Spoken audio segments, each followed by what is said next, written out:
Good afternoon, good almost evening. I am Karen Jenkins, Chair of the Columbia Chamber of Commerce, and I'm honored to be here to bring welcome on behalf of the Columbia Chamber. First and foremost, I want to thank all of you for attending. It is critical that we take an active role in our local government, and we are glad that you're here doing just that. The Chamber works closely with the mayor and city council members to ensure we have business-friendly environments that encourages and supports a vibrant business community. Thank you to our candidates for giving of your time to run for office and then serve our community. Regardless of the outcome, we know you will always work to better our community. Thank you also to the League of Women Voters for moderating our forum today. And I'd like to share to Lil and Cynthia, we look forward to hearing the discussion after we hear a word from our sponsor.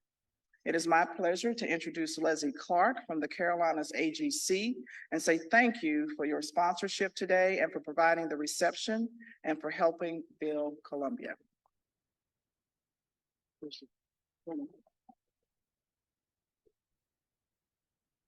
Thank you so much. Carolinas AGC is a construction trade association made up of contractors, subcontractors, and suppliers. And we are a two-state association, the largest chapter of AGC across the United States. And we get involved in state politics and federal politics. And so we're kind of sticking our toe a little bit into local politics. So we're very excited to be here today and honored to serve as your sponsor. Well, I will add my welcome to you to this Columbia Chamber's Candidates Forum for the at-large district, at-large seat and the District 3 City Council seats. My name is Elmwood. I'm with the League of Women Voters, and I'll be your moderator for the forum. The Columbia Area League of Women Voters is nonpartisan. What we're interested in is in helping to educate and inform voters about the candidates as you prepare to vote on or before November 7th. The questions that we'll be asking were chosen from a list of questions that were developed by the Columbia Chamber and edited by the League of Women Voters. And I get to ask all the questions. So now we want to introduce you to the candidates, and then I'll briefly review just the rules for this forum. We have 5 candidates that are running for 2 seats. And the first 3 seated here before you are the 3 candidates that are running for the at-large seat, starting at that end of the table and moving toward me. Tyler Bailey, Jesse Bullard, and Krista Williams. And then the 2 candidates that are running for the District's 3 seats are Mo Badora and Will Brennan. Okay. The rules, not many rules. The candidates are, as we tried to cluster them by the seat that they're running for, so you know who you're choosing among, and we put them in alphabetical order. And in the interest of fairness, when I ask the questions, we'll rotate who has to answer first. And that's the way that'll go. And then after the questioning's completed, each candidate will have a 1-minute closing statement. And so each candidate will be allowed to answer every question. We have a 90-second time limit on each answer, and that'll be strictly enforced. And Cynthia is the strict enforcer. She'll be keeping track of the time for us and for the candidates, so that you have a little bit of an indication of how much time that you have left. And then when she says stop, we stop. And in order to get more questions in, as we see how the time is running, we may switch over to 60-second responses just to get more questions in. Okay. There are a few rules that I can hear that. Okay. The sound system people were with us. I'm going to keep talking while they try to work on that. Okay. I will be glad to do that. I'll be glad to do that. And the rest of these few rules, I probably don't even need to tell this group because this is a respectful, mannerly group, but candidates will not be allowed to interrupt one another while answering the questions. No inappropriate language, name calling, et cetera, will be allowed.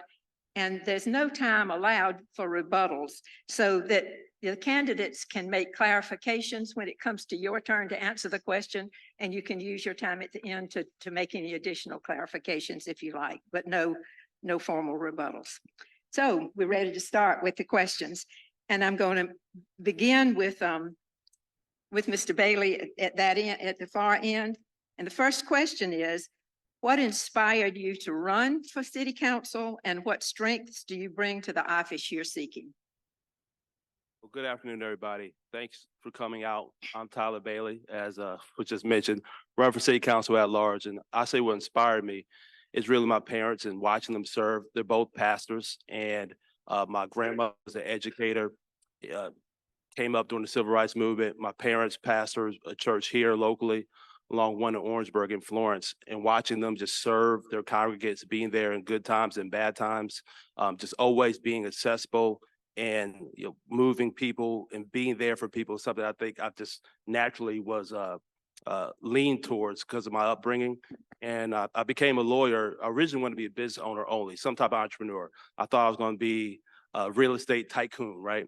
And then I had a business law professor who talked about the good I can do in my community and also have a business and being a lawyer. So I decided to mix the two. That's why I started my firm right out of law school, which was to serve people. So that's what inspired me to serve. And I think what will equip me for this office is the ability to bring people together. And looking at where we are as a community today, when I left here, I had to drive down Richland Street, my office on Henderson Street. There's a protest outside Richland School District 1. We're a community. We need to be able to bring people together for our residents here. And I think that's a strength that I can bring, just my local upbringing here and knowing a diverse set of people and bring a consensus. Thank you. Thank you. And same question for you, Mr. Buller. Well, good afternoon, y'all. Thank you so much to the chamber for hosting this event. I'm excited to be here. I'm running for city council because I'm excited about the future of Columbia. To be honest, never had a lot of real high political aspirations, but I knew that whenever I graduated I came here to go to Carolina, met my wife, Katie. Thank you, Katie, for being here tonight. And I knew I wanted to get involved. And actually, one of the first programs that I participated in was the Columbia Chamber of Commerce Leadership Columbia program, where I got to see just how much engagement can really do for not only so we're developing businesses as part of the chamber's job, but developing individuals and making leaders in our community. So through that program, I got to learn a lot more about the city. A few years later, was able to serve on the city's H-Tax Commission, where I also learned a lot about some of the inner workings of the city and how funding is allocated through that program. And finally, again, my aspirations were always to be an entrepreneur and a business owner, but as our employee base grew over the years, really started to see a greater purpose and was called to serve at a higher level, because those families of over 500 employees that we employ, those families are why I'm doing this, not just my family, but the community at large. Thank you. Ms. Williams? I'm Krista Williams, running for Columbia City Council at large. And I grew up in Santee, South Carolina, where I attended Ellery High School. That school is along the quarter of shame, that proverbial figurative quarter of shame of South Carolina. And not much has changed. I graduated high school in 2002, and now we're in 2023, and not much has changed. As I went through my college years, I volunteered with organizations like the League of Women Voters to help get out the vote, because our voter turnout in this state is really low. And so those two things, coupled with things not changing and low voter turnout, those were the things that first inspired me to run for office in 2021 for District 1. We really have to have leadership that really are taking those two things in account, that a lot may not be changing in particular areas, especially of education. And also our voter turnout has to increase, because we need all communities to have a voice in order to get the funding, to turn out for census, all of those things to move our state forward. And so those are two of the things that inspired me to run. Right, And you wanted to know our strengths as well. your strengths. A couple of the strengths, because I know I have 15 seconds, attention to detail. Also planning. I was a commissioned officer in the South Carolina Army National Guard. Planning was the thing. I did many push-ups, ran up and down stairs, and ran around buildings many times because of not planning and refining that plan as we go along. So those are some of my strengths, organization and planning. Thank you. Mr. Badora? I guess I'll stand up. Thank you all for having me. It's a pleasure to be here. My name is Mo Badura, and many of you know me or not. I immigrated to Columbia, South Carolina in 1980. I was 17 years old. I came to live my late uncle, Andy Stelly, and my uncle was like a father to me. But I came to Columbia because I felt at home. I felt connected with the people. I felt that this is my home. I had an opportunity to go anywhere else, but I chose to be in Columbia. I went to USC and graduated, Midland stuck first, and then associate degree in engineering. I went to USC and graduated my bachelor's degree and went again and got my master's. I've opened a couple of restaurants around town. I've been always involved in the city government in the city of Columbia from day one. I volunteered as a fireman. I have done the hospitality tax committee. I've been on a lot of other things, but my last achievement is I am a certified fishing instructor, certified by the DNR, believe it or not.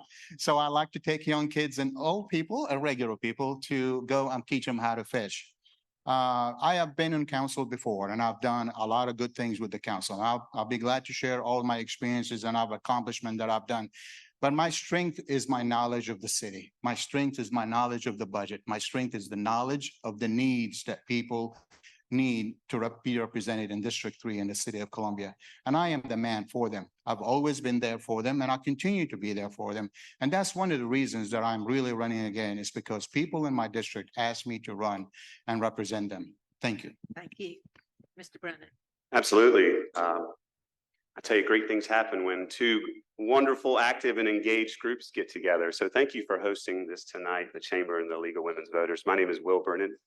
I am the City Council District 3 representative, and this is a continuation of the platform that we ran on in 2019 that resonated with so many voters. I hear a little echo there, so I'll back up. That platform was based on the best quality of life for our citizens, the basic services that create those quality of lives. The only reason local governments exist is to create the best quality of life for its residents. All the inputs, public safety, infrastructure, your interactions with city government, solid works. This is all day-to-day items that create the best quality of life. And so we've come a long way in 4 years on improving and building our wonderful City of Columbia quality of life offering. So there's a buzz out there in Columbia right now. It's important that you build that foundation so we can build off it, so everybody can ultimately meet the opportunities for everyone here in Columbia. So thank you so much for having me here tonight. And I look forward to continuing to work hard for the City of Columbia and continue to build that wonderful foundation. Thank you very much. Our second question, and we'll begin with Mr. Bullard for this one. In focusing on economic development for the city, what are ways you see to retain good businesses and attract new growth? As a community, we've got to be ready for that growth. We've got to have a community that wants to grow, and we've got to have folks that want to be excited about recruiting new businesses. So I know that the city has got a wonderful department for economic development that has done a wonderful job. We've had over $2 billion in investment in just the last year, and a lot of exciting times. I think it's actually getting closer to 3 billion now. Over 1,500 new business licenses in the last 18 months. That is not by accident. That is by having a group of leaders who want to see our community grow. With growth comes challenges, and I think as a city council, we've got to be ready to meet those challenges. We've got to be engaged in our neighborhoods and listening to folks and what some of these obstacles may bring with that growth. We've got to continue to work toward lowering our taxes. When businesses are looking at our community, we've got to be competitive. Our taxes are some of the highest in the state. And then we've got to take pride in what we're doing. We've got to highlight our amenities. We've got to boast about what we're doing. We've got to continue to develop our resources like our riverfront district, like our entertainment districts. We've got to have streets that are clean and safe and a police force who's keeping it that way, because those new businesses that are coming in and looking at what it takes to be a competitive city, we've got to do our part to make sure that we're attracting those businesses and supporting the ones that we've got. Thank you. Ms. Williams.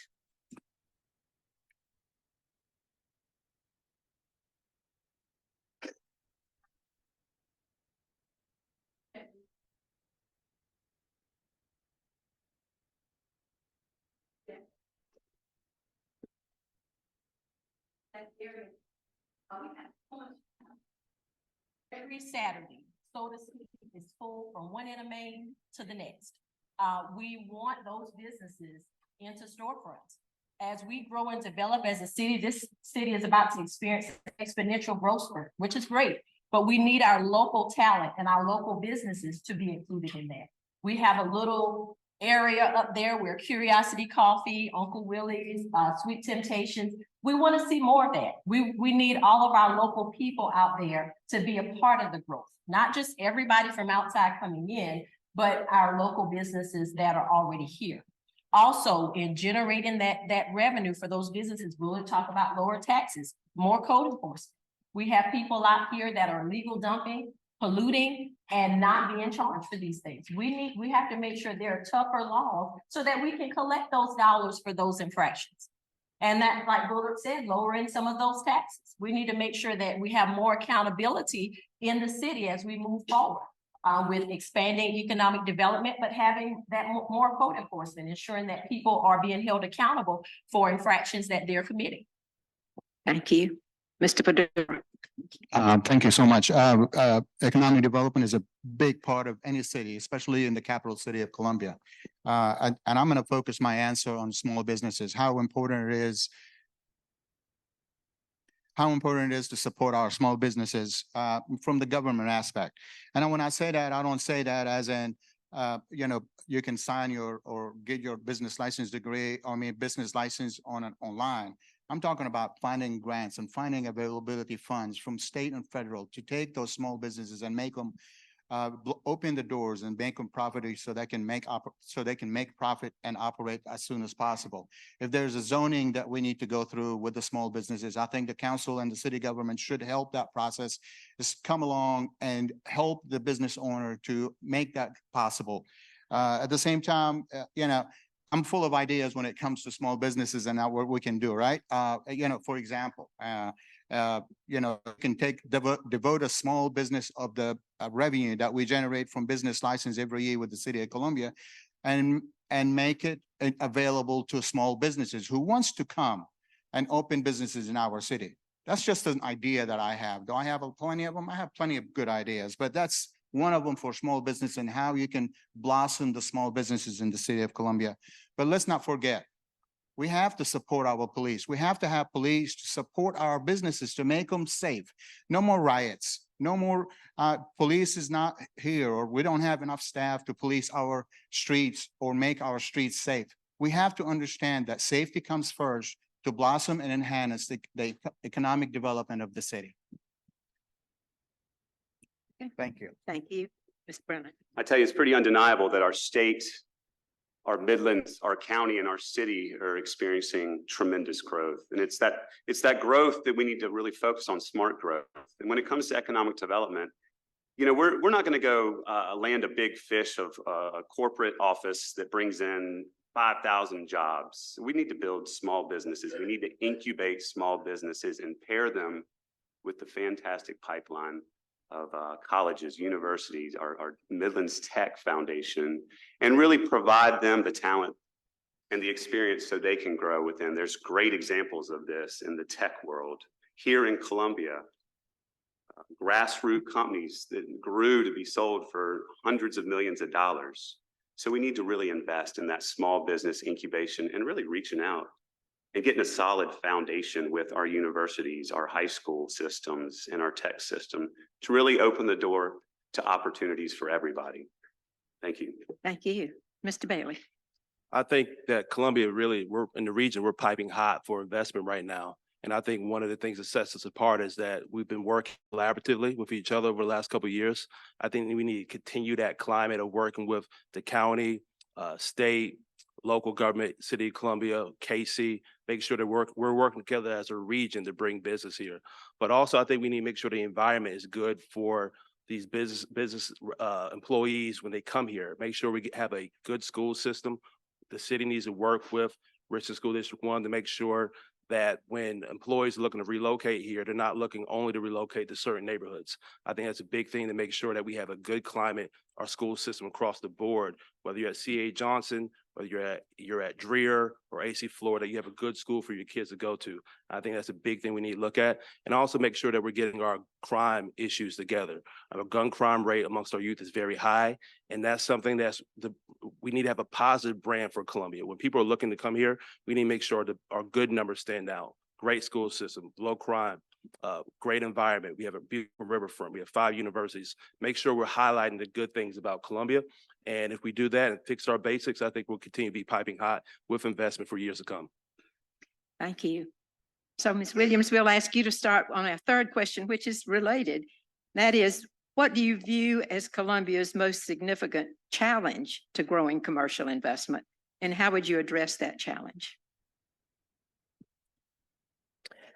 One of the things that I view as one of the most significant challenges, and it goes back to what Mr. Baddour said, is that intentional investment in our local people here.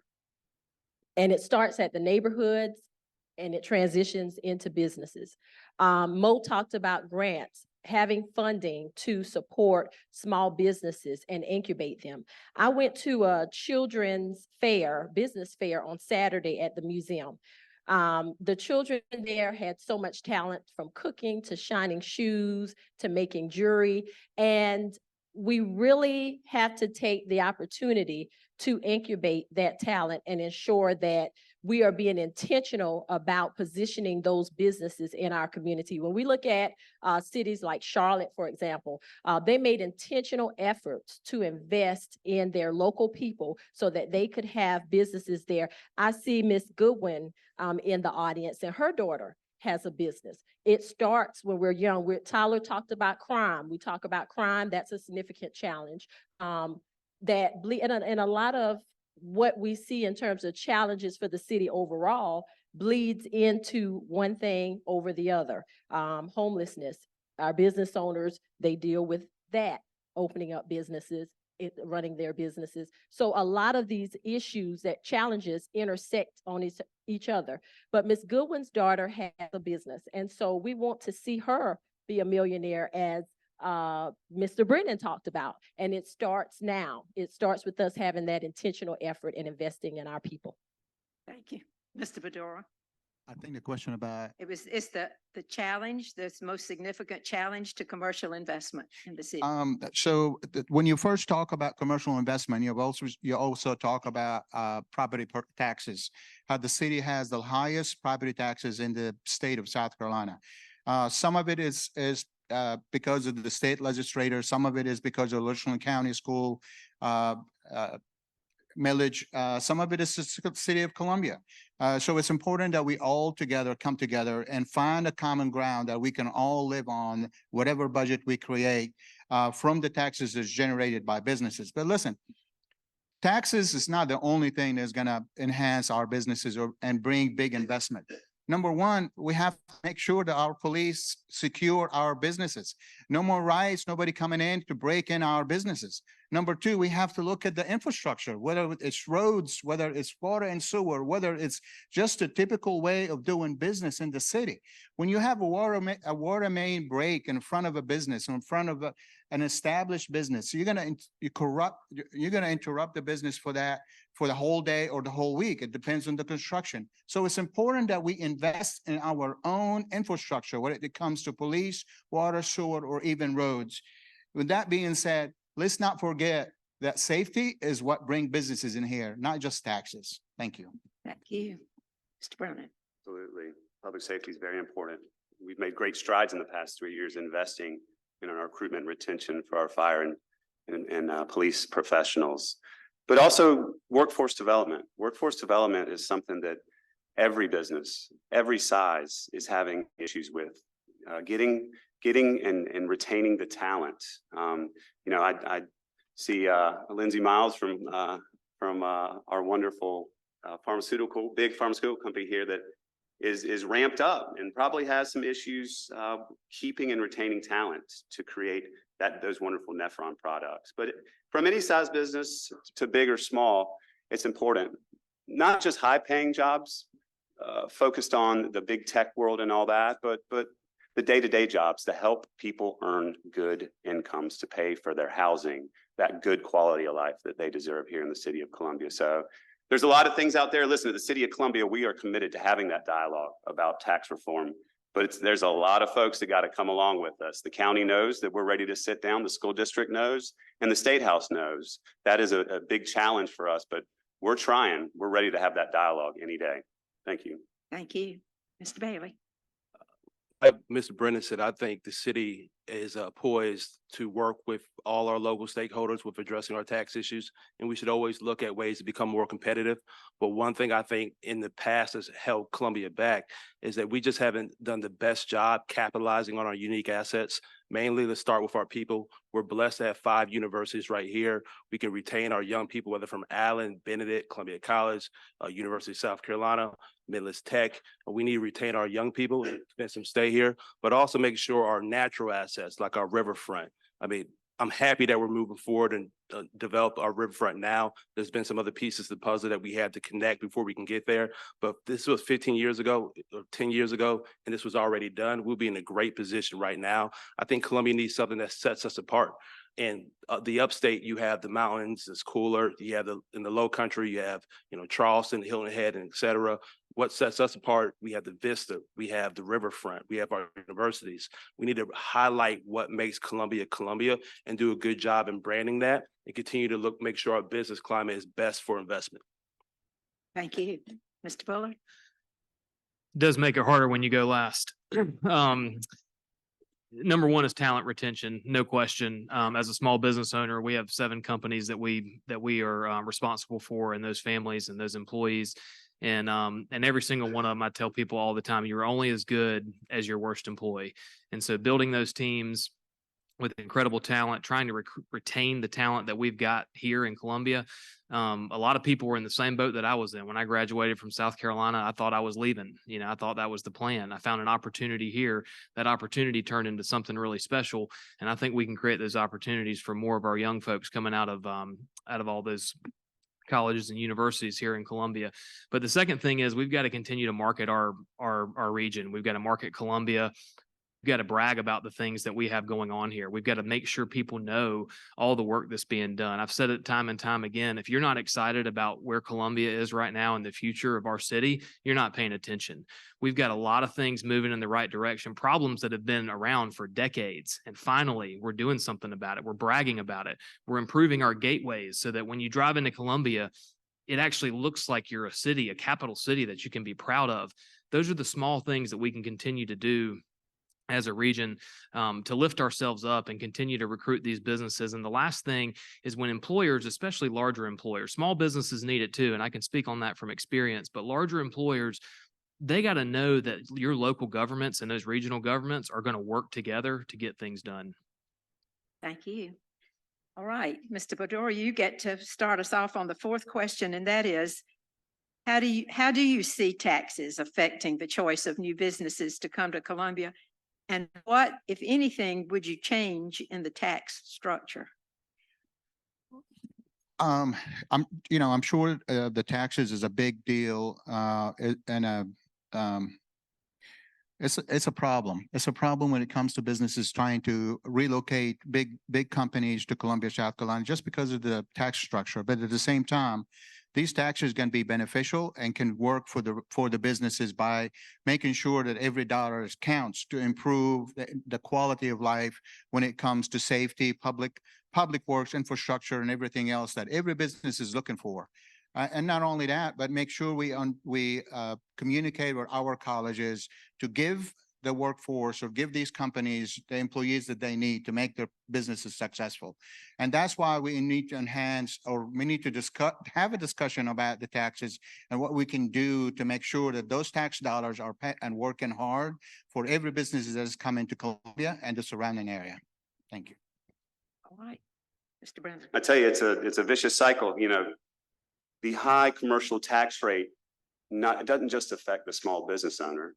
It affects the recruitment retention of the talent that goes to work for that business owner. It drives up the rent prices that they have to pay for apartments. It makes it harder for them to ultimately save for that new house, that starter home, to grow their family, to ultimately stay here in Columbia. So the challenges are wide, and that is the story that we really need to tell every citizen of not just the city of Columbia, but Richland County, because it's going to take a massive communication with the county, the school board, to really make some movement in this. Again, the city of Columbia has commissioned our study that points to the fact that we must bring down the millage rates with that offset escrow. We never want to lose the quality of services because we bring down our taxes. We're not going backwards. So that's important. Where does the rest of that funding, that continued funding, come as we stair step and ease the burden on our small business owners, our workforce, when it comes to them having to pay higher rents and save longer for that first home?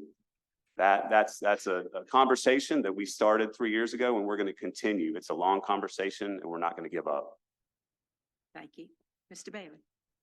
Well, you know, as a business owner and the people I talk to, I think what they think about most is when they get their property tax bill, open it up, and they see a big line item for the school district, and they throw it down and see the school district in the news every other week, headline for something, and they're wondering, I'm paying all this money for this, why aren't things better? And I'm a citizen, resident, business owner, and I know most of this room is probably business owners. Y'all care about people in the community having services that they need. But the issue is when you feel like your money's going somewhere and you're not seeing the value in the dollar taxes that you're paying. I don't think we'll have as much problem with businesses coming to Columbia or staying here if the basics were taken care of. That's why I think we really need to work with the school district to get those underlying issues taken care of. Because when you're paying a high rate or higher rate and you're seeing problems where your dollars are going, that just makes a bad climate for everybody. I think that's why we're where we are now. I think that has part of the reason to do with the protests that was happening at the school district, is that people are feeling like they're paying money for something and they're not seeing the value of their dollars spent. I think we take care of that, some of that angst will go down.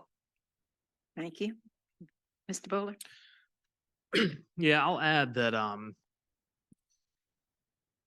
you know, we did a study. We looked at all the vehicles. We have a fleet of vehicles that we own, and just the property taxes on our vehicles alone if we moved our business in those vehicles 2 miles up the road, it would save us $40,000 a year in taxes. That's significant for a small business owner. That's really significant. But it all comes down to being competitive. You know, we've got to be competitive with other markets, because these groups that are looking to locate here, they're paying attention. They're looking at what is the total cost of doing business from the business taxation standpoint. The other thing that we need to do is, again, I say this a lot, but we've got to collaborate. We've got to look at the opportunities that we could take advantage of from a collaborative standpoint when it comes to development. So we've got real estate developers who want to invest in Columbia, and believe it or not, something other than student housing.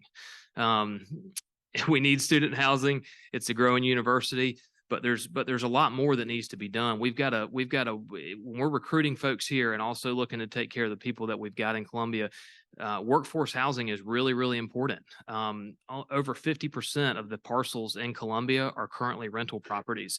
We've got to do our part to continue moving people towards home ownership. And the only way to make that affordable for people is to get some break on these tax rates. Thank you. Ms. Williams. In terms of taxes and generating more revenue for the city, My proposal would be as we continue to grow economic wise with bigger businesses, smaller businesses, making sure this is more of a destination. People are coming here to spend their money on vacation. We have plenty of artists here. We have plenty of talent here. As Tyler talked about the river, all of those projects will bring in more income, generate more revenue, and thus lowering taxes. Also, the community service aspect of it. We have some jobs that we're contracting out. We have people here committing infractions. We need to bring the workforce program back where they are doing community service so that the city can so that we're able to save money in some of these areas. We have people here that are working. I'll give you an example. When code enforcement has about a 5-man team that's on the ground that's running all over the city trying to clean up homeless camps and everything else. So we have people walking around the city every day that are committing infractions that can be part of that workforce that can help us to save money, thus generating more revenue. I talked about code enforcement earlier. We have many people that are committing infractions every day, like illegal dumping, and not being held accountable. That money can go into the fund, thus lowering taxes. Also prioritizing economic growth. We need to invest more in our local people, fill up some of these empty streets. That way we're sharing the tax burden among many businesses. Thank you. And you started us off on this, so here we go. Now to question 5, which will begin with Mr. Brennan. What impact does affordable housing have on businesses in the city? And what is the city's role in this issue? Absolutely. I got to remind myself, this is a chamber event. The arts and culture question is not coming my way. So I think I mentioned it earlier. It's that cycle of higher taxes leads into higher rent rates that that are passed on from the property owners to their tenants. We at the city, there's things we can do. There are programs put in place with our property, surplus property owned, doing a private-public partnership. Excuse me, it's a tongue twister. To put those back into the housing stock and then have low interest loans for first-time home buyers. But that's just a drop in the bucket of the massive need for residential units out there. For large multifamily developers, come tell us what you need. There's tax incentives out there. It's a must that we really foster that density that's needed with those developers. So continuing to really leverage, we as a municipality, what can we do? What federal programs can we team with nonprofits to really leverage funds that are out there? I think that's something that the city, we are playing a better role in, is being that resource, that cheerleader, that co-signer for developers, for residents to really get creative and innovative when it comes to solving our housing shortage. To you, Mr. Bailey. One of the biggest things that Columbia can capitalize on and improving with, and it should be tackled from a lot of fronts. I think we need to bring more residential units to Columbia, first-time home buyer programs for young couples and families who want to be able to live in the city limits, whether they wanted to move into a house in Belvedere, and there could be some waivable grants or loans provided from the city through federal partnerships that allow people to renovate those properties, get it up to code, and allows a new family to move into some of these historic communities where people are leaving, and there's some complaints about gentrification and the people not being able to stay in their houses. I think that's one of the other things we need to do. If we look at our seniors as well, who may have been living some of these neighborhoods for 20, 30, 40 years, and now they may not be in the workforce, be able to make those improvements on their house, whether it's the roof, HVAC system, foundation issues, having things like that allow people to stay inside the home so they don't have to move out and have an investor be a cash buyer to come in and jack the prices up. Because we're competing with local governments outside of here. You can move to the northeast side of town, or you can move to Lexington and save a lot of money. I've had employees who would love to live in Columbia, but they have to live outside because the housing prices are just so high.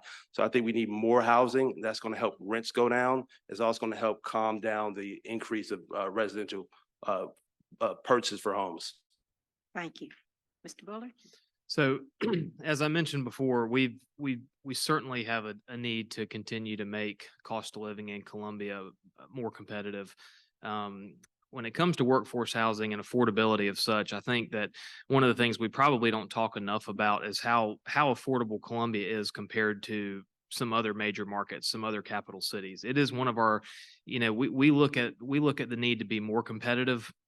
But again, looking at the job creation, it's all relevant, right? A house in Columbia, if you had a job in Silicon Valley, it would look really, really affordable, right? So that comes from the job market and the jobs that we're creating here and continuing to recruit good paying jobs to Columbia. I think that, I don't know, I'm sure there aren't a whole lot of business owners that are competitive in their market and still able to pay minimum wage. Minimum wage has become almost irrelevant. Most of our starting hourly salaries at my businesses have doubled in just the last 2 years. We know we've got to pay more in order to be more competitive, in order to to get and retain that talent. Well, that money goes toward being able to have a better quality of life. We've got to be paying people better and creating these jobs and paying them more so that they can have that quality of life, so that they can afford to pay rent and not be living, paycheck to paycheck. Utilities are more expensive. Housing costs are going up. The question is obviously related directly to housing, but when it's all relevant. So we're relative, excuse me. We've got to continue to create good opportunities for folks, and they'll be able to afford, with these partnerships, be able to afford that housing. Right. Ms. Williams. So I think we can all agree that we want people to stay in Columbia. We want our workforce to be able to afford to live here, to work on these jobs that we're wanting to create with economic development. So we really have to incentivize homeowning. There are many people that are homeless that are going to work every day and have no place to go when they get off from work. Will talked about the vacant houses and abandoned lots. We need tougher laws on those. We have to invest in our inventory. We have local developers here. We have people that live in our neighborhoods that have the ability to flip homes, to get them up to standard so that people can actually live in them, rent them, have mortgages. These are the things that, taking care of our communities locally, we have to invest in our communities and making sure that we incentivize home owning and ensuring that we are tougher on abandoned properties and vacant lots so that we can get those houses back into inventory for people to live in, inside of a house and not on the street. Thank you. Mr. Bedore. Low-income housing, I guess it's a dilemma everywhere you go. I think Charlotte and other cities around us have the city of Charlotte or the county borrowed money to build houses for low-income houses or for the much needed housing in those areas. I'm ready to sit down at the table and find out what is the right solution, what's the right fit for us. We can talk about tax incentives like we did with the student housing. We can talk about all the other things that would bring or ease up the payment on the mortgage, whether it's a rental or whether it's a mortgage. But let's not talk about all the possibility or the dreams that we can do. Let's just talk about for a second what we can do as a city. We can make our streets safe. We can make our quality of life available for everybody that it's here in Columbia, South Carolina. But let's challenge USC for every student they bring to South Carolina where they can get educated and leave somewhere else. Let's challenge USC and all the colleges around us to create a high-paying job for every student that has graduated from USC or Midlands Tech or all the universities around us. Let's give them that challenge and give them the tools to make that happen into what we can do as a city to recruit those companies, to recruit those high-paying jobs so they can stay in Columbia rather than going somewhere else. Thank you. Thank you. And it kind of gave us a segue to our question 7. Mr. Bailey's going to start with, what is the city's responsibility in working with our local schools, including the colleges and universities, to improve the quality of education for the benefit of teachers, students, and the community? Well, I think our obligation is to the people of Columbia. The people of Columbia are students. The people of Columbia are business owners. They are residents in neighborhoods who send their kids to public schools. And so when you're elected to serve in whatever local body you are elected by people to serve in the community, but also make sure you're there to help deal with these issues. So directly when it comes down to the public school system, while we may not be able to make a position on policy, that Richland School District 1 does. We do have a voice, and we should use that voice on issues when they're relevant. We do have relationships with members on those bodies. We can call out things and try to help where there's transparency. So your residents know that every local government is not a bureaucracy. We really should be working together to help people. And so we can't just use an excuse saying that, well, I'm on city council, I'm on school board, I can only address issues in my one lane. I think we need to make sure that it's known that we can step up and we can play a role, whether it's a school district or with the university. And with the universities continue to grow. They want to grow. They want more students for more tuition, more housing for the students to live in. And I think it's important that the residents who are elected by people in the community to be there to make sure that the growth as the university continues to grow fits the communities that they're seeking to place that housing at. I think that's the biggest issue right now that I've been experiencing and hearing from people when it comes down to the growth of the university. Thank you. Thank you, Mr. Fuller. As it relates to public education, specifically in K through 12 in Columbia, one of the things that I love about our city is that we do have so many neighborhood schools. We've got both elementary, middle, and high schools, a lot of which are in the middle of our neighborhoods, some of our most vibrant neighborhoods, filled with families and houses and walkability. I think as the city continues to grow and work together with those school systems to make sure that we're making sure that the areas around those school systems, those neighborhoods are staying safe, that they're staying clean, that they've got the resources that they need from a utility standpoint and infrastructure standpoint. And to echo what Mr. Bailey said, just advocacy. Advocacy is a big piece of what we can do on city council when it comes to working with our school districts. From a higher ed standpoint, like I said, I graduated from the University of South Carolina. I'm blessed to now have them as one of our larger clients. And I've seen from a board standpoint and from some of the leading administration at the university, just how frustrating it has been on the city level. I think I can honestly say that a lot of times it feels like the university kind of marches to the beat of their own drum. And we on city council have got to do a better job of making sure they realize this is the city of Columbia first. This is the state capital first. Love the university, love what it does for our community, love all the resources and the talent that it brings, but we've got to do a better job of working together and collaborating with them. Thank you. Ms. Williams. My proposal would be that city services, school board, all of our colleges and universities are mirroring each other in terms of what family services they're offering, ensuring that there's a role model program for our young people, ensuring that we talk with our businesses and find out what skill sets that those businesses may need or that they see lacking in the workforce, and working together as a city, as a government entity with our education systems to say, hey, if we need more interpersonal training, the city can offer some of those courses or services just as well as the schools will. So mirroring those things to make sure that the workforce and students that are graduating are ready for the workforce. Also making sure that we all are supporting our law enforcement and teachers. So going back to family services, making sure that we are talking with parents, we're communicating with parents, we're communicating with caregivers, and ensuring that the students have that support system that they need to be productive in our schools. So those are some of the things that I would propose. Thank you. Mr. Bedora. Question We'll go to again, question please. again. It's what is the city's responsibilities in working with our local schools, including our universities and colleges? Great question.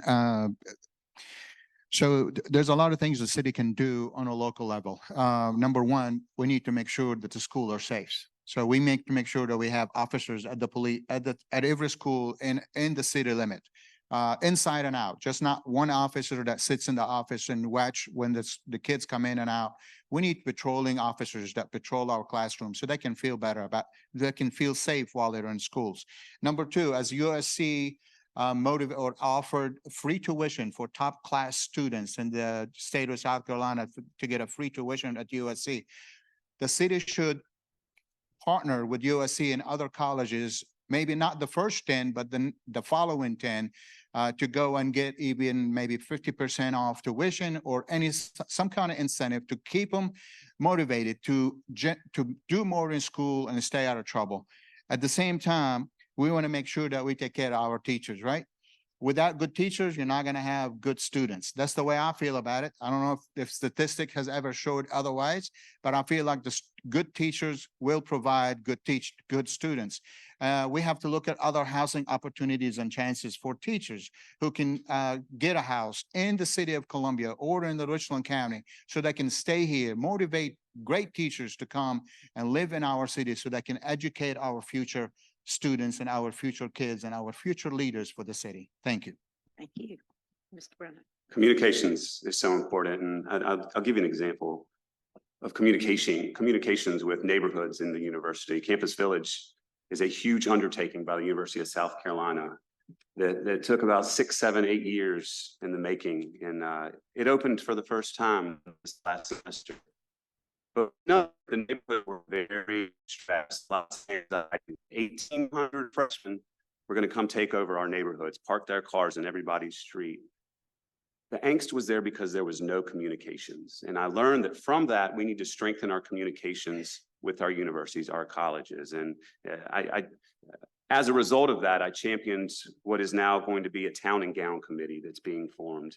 And that town and gown committee is going to focus on those communications. It's going to focus on community relations. It's going to focus on smart growth when it comes to proper zoning around universities and schools.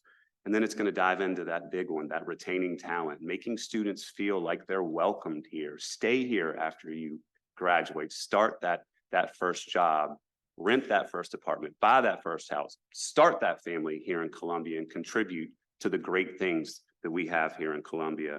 And then we're also going to focus on the safety in our communities, not just for the residents, but for the students as well.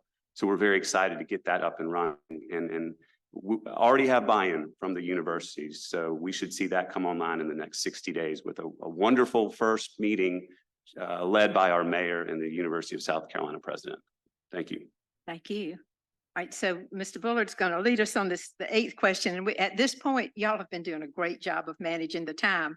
But what we're going to do now is switch to 60-second responses so that we can get more questions in.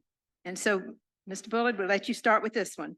What options does the city have to balance the benefit of tax-exempt property ownership in the city with the need for taxes to fund services?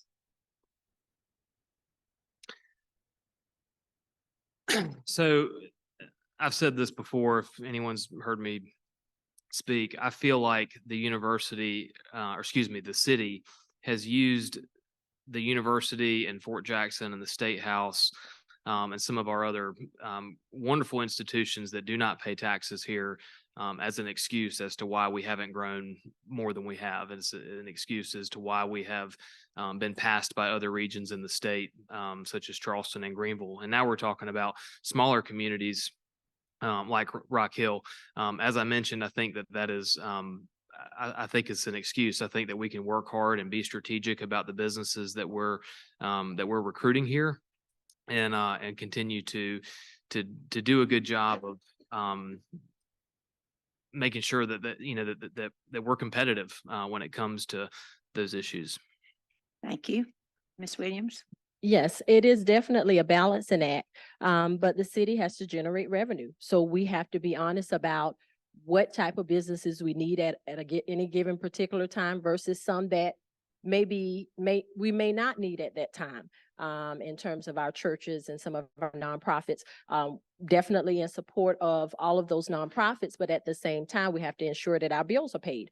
We do this every month in our own lives. We have to balance and juggle our expenses and what we need to do to take care of our living wages, living expenses, so that we can survive. So I think it's an honest thing for me to say, sometimes you have to say no. You can't have both. Sometimes you have to balance out what's right for the city at any particular time. And yes, we definitely need to bring more businesses in, invest in our small businesses, but we can't have too many businesses that are not adding to our tax revenue. Thank you. Mr. Bedore. Wow, this is a subject that has been going on forever, all right? And during my tenure of council, we talked about passing an ordinance, how we can maybe impose or define business license fee for the nonprofits. We've had a lot of discussion about it. We've talked about how a business can a nonprofit business can compete with a full profit business, is not allowed to have a tax-free or a business license fee exemption at all. I felt like during that time that everybody has to pay their share. When I talk about business license fee, it's just a business license fee for the tax exempt. They will not be paying property taxes, but they will be paying a little bit of fees to support the services that the city provide for them. And that discussion still continues, but it is, you're right, it's a tough balance act to do what you can to provide the services you need for all the businesses, whether you're tax exempt, whether you're not. Thank you. Mr. Brennan. Getting buildings back on the tax roll is the name of the game. And you look around at the big real estate portfolios of our universities, our nonprofits, how can we work with them for adaptive reuse to fill in the markets that we really need here, like residential? My colleague Tina Herbert is actually hosting tomorrow morning a roundtable with church leaders that have a lot of property that they want to develop, but they don't know how. We want to be a resource for them to connect them to private capital, private developers to come in for that public-private partnership to really fill in the gaps of what we need. The university, yeah, oh boy, they got some aging buildings, but guess what? The university's downtown. Think about the Capstone. Capstone, they're talking about renovating that into apartments, putting it back on the tax rolls. So yes, there's incentives there, but man, the sky's the limit for adaptive reuse, but we need to tell that story. We are creating a market for those developers, and there are eyes on Columbia from investment, from capital, from all over the Southeast and all over the country. Thank you. Mr. Bailey. Was right about going last is difficult. What's the question again? What options does the city have to balance the benefit of tax exempt property ownership in the city with the need for taxes to fund services? Well, we want to continue providing high level services for our residents. The government does not need new ways to charge people money and charge nonprofits money. There's a million ways. There's user service fees. There's countless things we can do. But I think that we shouldn't use it as an excuse. We don't need to get into a race to zero. We do need to make sure that we're competitive as an environment. We need to make sure that our tax dollars are providing high level services. But I think we really need to highlight the benefit that we have being the capital city. Having the state government be here is not a negative. We have so many state employees that are here who are contributing. They're buying lunch. They're going out. They're hiring local students. Having the university here is not a negative, nor is having nonprofits here a negative. We need to look at how that's a benefit, how it benefits our community, and still look at ways we can be competitive where we're not saying that these people are not as valued as a for-profit entity, just looking at how they're also providing values, but also looking at how we can become more competitive in our business climate. Thank you. So Ms. Williams, you'll start us off with this question, number 9. What strategies for addressing the needs and problems of the city's unhoused population are working, and what additional actions are needed? I think the city currently has a centralized feeding station for the homeless. I think that's a positive. That's definitely something in terms of safety and health that should be monitored. And the city is now able to provide different services at that central feeding station. So I think that's a plus. One of the biggest things I do think is we have to take things a step further. We have transitions, and we have Oliver Gospel Mission. And we have Christ Central. We also have the Rapid Shelter Center, but none of those are permanent fixes or permanent solutions for the unhoused population. We do have a lot of resources that are offered on the state side that we're able to tap into. For instance, the state currently pays over $250,000 each. So that's about $4 million from the budget, but they're servicing inmates. And so we should be able to tap into that, because closing Bull Street was a state and city effort. Tap into those resources to have a secure living facility with a lot of those resources, such as psychiatrists, drug and alcohol treatment, and so forth, to rehabilitate and provide job placement. Thank you. Mr. Baddour. Question again, I'm sorry. Right. What strategies for addressing the needs and problems of the city's unhoused population are working, and what additional actions are needed? I hope I understand the question correctly. So, the homeless society, or the homeless problem or situation in our city, it continues to grow. No matter what you do, whether you build them pods or the homeless is going to be part of our life every day. And I've mentioned this before, and this program has been tested in other cities. Let's try to put some of them to work where they can earn a little bit of money, so they can get permanent housing or get whatever they need to get over that stage to become a better citizen and be a contributor to our society. We've learned that from other cities, and I think we can do the same thing here. I think there's a lot of opportunities for anyone to get a job, whether it's the yellow shirts in Main Street. Me, myself, I'll be glad to hire someone to help me at the restaurant when the restaurant was hard to find employees. So it's important to get off that stage and give them some permanent jobs so they can move on to their life and be a better citizen. Mr. Brannan. So with the city's investment of $3 million into our rapid shelter, and specifically to the pallet shelter program, we are seeing some successes. We are learning more from the success, but also more from the big picture, the gaps in that big picture that are out there. So I think the biggest thing that we need to do at the City of Columbia is continue to be that voice, that resource that's drawing that blueprint on what services are missing, what funding is missing, and then let's go find it. Whether it's going to the State House and talking about more funding from the Department of Mental Health, let's do that with data that we can show, hey, this would make a huge difference. And then the actual brick and mortar, bringing a one-stop shop, that is something that would make a huge difference. Bringing the programs to the people, bringing the housing levels to the people. Anybody that says they're a homeless expert, you should walk away from that conversation. It's a tough conversation, but we're trying at the City of Columbia. Thank you. Mr. Bailey. I think the city is doing a lot of good work in the space of our unhomed population. I like the rapid shelter. I like the results that we've received. And like everybody said, dealing for unhomed population is a very complicated issue, and there is nobody who has a magic wand who can immediately fix it. Personally, I think we need to have compassion while we look to address our unhomed population. That's the main thing. And one thing I think the city could do better is having more clinical officers when there are needs, that somebody who may be having a mental health crisis who is unhomed, rather than calling the police and us overwhelming our officers who are dealing with a high gun crime, one of the highest gun crime rates in the country. We could advertise those non-emergency lines, get more clinical workers who can respond to mental health needs, so our officers can be freed up to do the real work that's going to make the community safe for everybody. Thank you. Mr. Buller.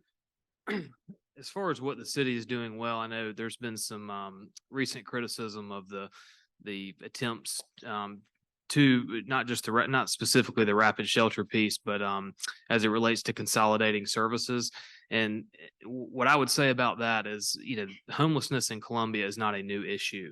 And the definition of insanity is doing the same thing over and over and expecting different results. So if our leadership at City Council, some of the great, wonderful things that Mr. Brennan highlighted, are trying something new, I think that that's a good thing. I think that we need to continue. It is a complex issue, and there's not a wholesale answer, a wholesale solution.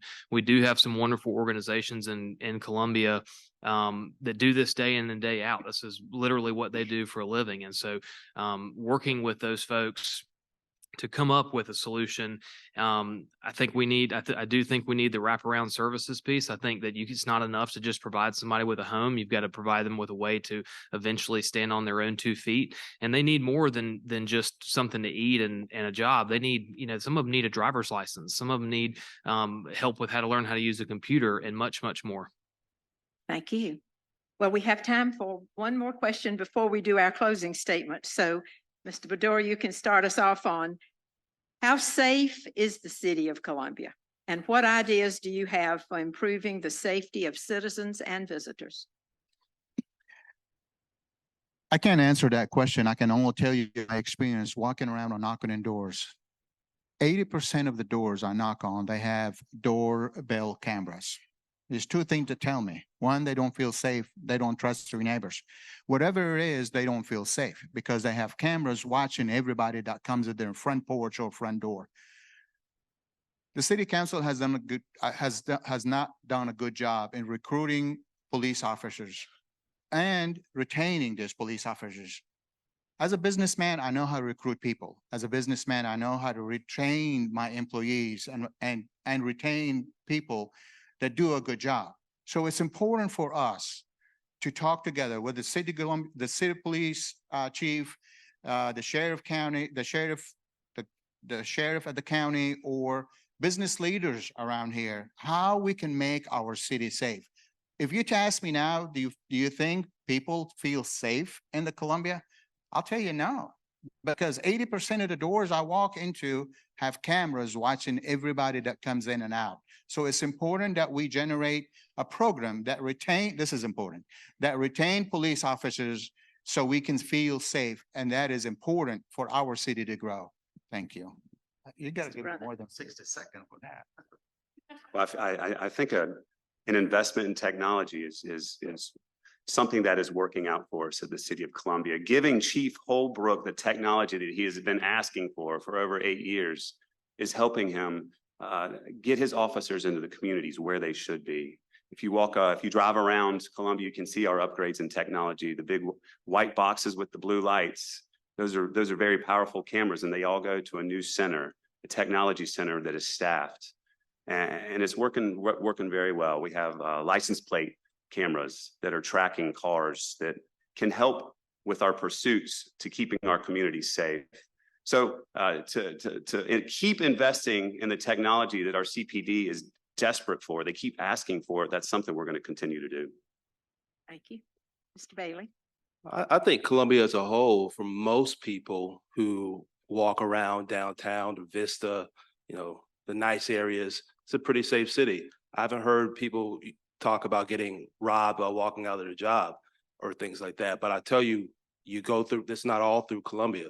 And the biggest thing I think regarding our safety, there's so many parents who live in North Columbia who fear for their kids, who fear if their kid's going to get shot at 14, 15 years old, if their kid's going to fall through a cycle of crime and violence. We need to address those issues. And that's the biggest safety issue for Columbia. And they grab the headlines. When you hear a number of like 95% of the gun crimes are involving kids 15 to 24, and 95% of those kids are young black men. That's something that has parents scared. That's something that people are worried about. How are we addressing the biggest issues in Columbia? For most people, things are safe, but there's a segment of the community that's grabbing headlines and things aren't safe. Thank you. Mr. Bullard. Yeah. Is Columbia safe? I think it depends on where you're at, and it depends on the time of day. It's startling. It really is. One of the reasons I ran for Columbia City Council was I was able during COVID to go in and feed a lot of folks in underprivileged areas through the Meals on Wheels program that we started. It took me into some neighborhoods that, quite frankly, I didn't realize exist, and it's very startling. I'm delighted to see the city investing in that technology. Those cameras are wonderful that Mr. Brennan mentioned. Also, the shot spotter technology in District 29203. There's a 7-mile radius that just this year they've had over 4,000 gunshots. That is an alarming number. 4,000 times a gun has gone off in 29203. It's alarming. And I think that as a community, we've got to address those issues. One of the things that we need to do is we've got to quit leaving guns in cars. Locked, unlocked, don't leave your gun in the car. It's not a holster. Our community can do our part to change that and support our law enforcement officers. Thank you. Ms. Williams. Our issues with crime is not just in the city of Columbia.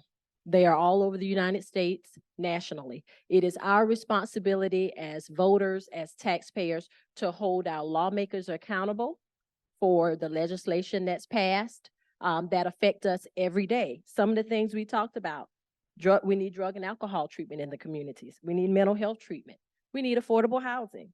Pawn shops having more guns now than rings and jewelry. Car break-ins, our insurance going up because of those car break-ins, school shootings. So we can no longer as a country say, this is our set of issues over here, and this is our set of issues over there. All of these issues that we see intersect each other. And until we as a nation, a state, as a city, invest more into our community and into family services and our youth, we're going to be dealing with them. So it's very important for us to hold our lawmakers accountable, pay attention to who you're electing and making sure that they're going to do the job that they say they're going to do. All right, thank you. Now we have time for one more round and we'll begin with Mr. Brennan. And this is, you each will have 60 seconds to just tell us whatever it is you want us to take away from this forum. Open question. All right, I'll Yeah, take that. you get that. I'll take that. So we had redistricting this past year, and with the growth of Columbia, with Richland County, with the Midlands, the boundaries of our city council districts change. As my district, District 3, grows along the 378 Garners Ferry corridor, it also grew towards the river. And I couldn't be more thrilled that the area between Gervais Street and Blossom Street on the river is now in District 3. That's something to be proud of. Yeah, I see the River Alliance director shaking his head right there, because our rivers are our future. I think that investing in the infrastructure in what is the Columbia Gateway is a game changer for the city of Columbia. I was proud to work with the State House and our county to secure over $22 million for that project. Great things are happening. Thank you. Mr. Bailey. Oh, I thought I was going to go the other way, but caught me off guard. No way. So, No, in this is a close- one-way street, not changing direction. I'm sorry. In closing, you know, Columbia is a really great city. This is my home. Lived here all my life. Gone to public schools here. I went to private schools here. I have friends who left here, went to Harvard or Wall Street lawyers. I have friends who have unfortunately lost their lives to gun violence from the gas stations. I'm a member of this community. I serve in so many different areas. And I think what the at-large seat represents for Columbia is somebody who can put all those pieces together: arts, neighborhoods, businesses, crime, home ownership, bring everything together and bring people together, because that's the only way you can win in that large seat. And that's the only way you can get consensus on council. So I want people to think about that when they vote on November 7th or early, and understanding that it's great to everybody wants to serve. And I think the most important thing is somebody who can bring people together for all of us, not just city council, bring people who are on the school board, county council, who understand the issues. And it'll be an honor of my life to serve in that role. And I believe I'm the best person for it. Thank you. Thank you. Mr. Fuller. The good news is we've all identified the problems. Every conversation that we have, hundreds, if not thousands of people through this campaign we've talked to, everyone asks the same questions. Everyone has many of which have the same concerns. The question is, who's going to be the right person to address those issues? And all of these are complex issues, and they're going to take complex problem-solving skills. I'm one that is going to look for solutions. My favorite thing is when somebody tells me I can't do something and I can say, watch me. I'm excited for the opportunity to serve on city council. I'm excited to address those challenges. I'm going to be accessible. The only business I know is the service business. Every one of my companies are service-driven businesses, and I know what it takes to work with people to get those things done. I'm excited to serve.